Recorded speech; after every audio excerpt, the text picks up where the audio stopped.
Greetings, we'll cover a few details about Thomas Newcomen and his life in a succinct manner. Here is a short rundown of his early years, education, career, notable works, legacy, and demise. The atmospheric engine was developed by Englishman Thomas Newcomen in 1712, and was the first usable, fuel-burning engine. He was a Baptist lay preacher, by calling and an ironmonger by trade. A merchant family gave him birth in Dartmouth, Devon, England, where he was baptized on February 28, 1664, at St. Saviour's Church. Known as English inventor, Thomas Newcomen, famous as inventor of atmospheric steam engine, born 1664, Dartmouth, United Kingdom, died August 5, 1729, London, United Kingdom. Father, Elias Newcomen. Mother, Sarah Newcomen. Sibling, John Newcomen. Spouse, Hannah Weymouth. Discoveries, inventions, Newcomen atmospheric engine. Nationality, English. Thomas Newcomen was born in Dartmouth, Devon, England, in February 1664, to a family of merchants. On February 24, 1664, he was baptized at St. Saviour's Church. Early in childhood, Newcomen became a blacksmith apprentice, to learn the trade. He quickly made a name for himself in his hometown, as an ironmonger. He created, made, and marketed tools, nails, and other hardware items, across Dartmouth's mining region, as part of his job. As an ironmonger, he learned about the flooding issue, that Cornish tin miners constantly faced. As the depth of the mines increased, manual pumping or employing horses to drive out water proved to be expensive and time-consuming methods of water removal. Because of how widespread the flooding issue was, Newcomen decided to try to come up with a device that could power a water pump. His main motivation for making the endeavor was to devise a creative approach to remove water from such mines. John Calley, Newcomen's assistant, assisted him in his experiments to develop a viable steam engine model. He worked with Thomas Savery, who had in turn patented all techniques for raising water using fire in 1698, and Denis Papin on their research.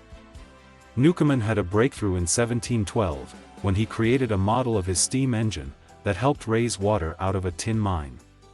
Despite using condensed steam in a similar way to Thomas Savery, his design was significantly more effective than the latter's rudimentary pump. The use of Savery's steam engine was restricted to a depth of 30 feet, which made it inefficient. In his invention, steam was introduced into an empty container and subsequently condensed, resembling a thermic siphon. The resultant suction drew water out of the mines. By substituting a cylinder with a piston, as was done by Papin, for the receiving vessel, where steam was condensed in Savery's original device, Newcomen improved it. His engine functioned differently than other engines since it wasn't constrained by the engine's pressure. Instead, after condensed steam formed a vacuum in the cylinder, atmospheric pressure forced the piston downward. The water-drawing device used by Newcomen featured a huge wooden beam that rocked on a central pivot. On the other side, a pump was connected to a chain. The cylinder was roughly 8 feet long and had a diameter of 21 inches. Water was drawn into the pump cylinder using a power stroke that operated at a rate of 12 strokes per minute, as the steam cylinder was replenished with steam. The weight of the gear then caused 10 gallons of water to be raised from a depth of 156 feet and ejected into a pipe to the surface. Despite the fact that Newcomen's steam engine was far more sophisticated than Savery's design, he was unable to patent it, since Savery already had a broad patent on his pump. As a result, Savery and Newcomen had to work together. At the Conagry Coal Works in Staffordshire, in the West Midlands, a short distance from Dudley's Castle, the first functional Newcomen steam engine was created in 1712. When it came to draining mines and elevating water to turn water wheels, it was incredibly effective and economical. Since the first steam engine began operating, many more have been installed all throughout the mining regions of England and Europe. The steam engine was far more efficient than hand pumping. Additionally, it saved a lot of mines from bankruptcy. In addition to developing the steam engine, Newcomen was a teaching, elder and lay preacher in the neighborhood Baptist church. After 1710, he was appointed pastor of a Baptist congregation in the area. Approximately 125 Newcomen engines had been installed, and were running by 1733. In addition to draining coal mines in the Black Country, Warwickshire, Newcastle, and Tyne, tin and copper mines in Cornwall, and lead mines in Flintshire and Derbyshire, they also worked in some of the most significant mining districts in Britain. When he realized that the mining sector was prone to flooding, Newcomen set out to construct a steam engine that could help extract water from extremely deep reservoirs. In 1712, after nearly 10 years of arduous struggle, he finally achieved his goal of creating the first atmospheric steam engine. Newcomen's steam engine was more efficient and quicker than the manual methods. Throughout Europe and Britain, his steam engine was widely used for approximately 75 years. For about 75 years, the Newcomen engine remained mostly unchanged and eventually expanded to other regions of the UK and continental Europe.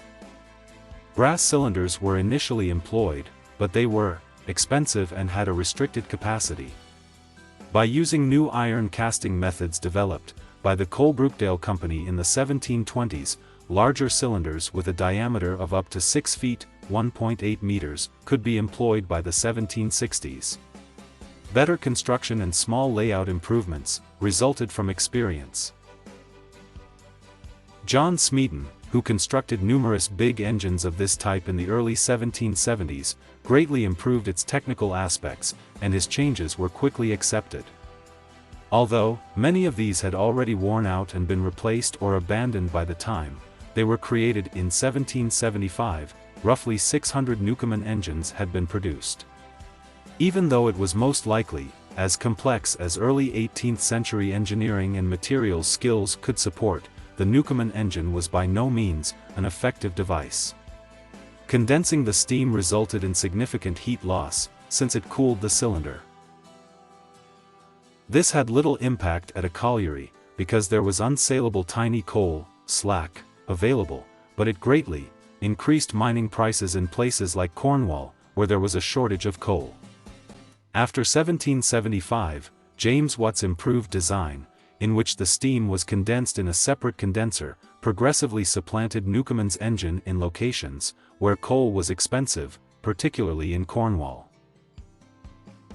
The Watt steam engine was far more fuel efficient, because to improved engineering methods like Wilkinson's boring machine, which allowed Watt and his business partner Matthew Boulton to receive significant royalties, depending on the fuel saved. Later, Watt produced more advancements, such as the double-acting engine with power strokes on both the up and down strokes. These were particularly well suited for powering textile mills, and these industries used a lot of Watt engines. Newcomen engine's initial attempts to drive machinery had varying degrees of success, since the single power stroke generated a jerky motion, but these issues were mostly resolved with the adoption of flywheels and superior architecture. Numerous non-Watt rotary engines were created by the year 1800, particularly in collieries and ironworks, where erratic motion was not a concern, as well as in textile mills. The Elscar Heritage Centre in South Yorkshire is home to the final Newcomen steam engine, to be utilised for business purposes. It is still located where it was first utilised. Numerous Newcomen engine models are on display in renowned museums in the US and Britain. The Newcomen Memorial Engine at Dartmouth is the only authentic Newcomen engine that can be seen in operation. In Dudley, West Midlands, a replica engine at the Black Country Museum is also operational. As part of its Britons of Distinction series, the Royal Mail produced a series of stamps in 2012 that featured Newcomen's atmospheric steam engine. At Wallen's house, Newcomen passed away on August 5, 1729.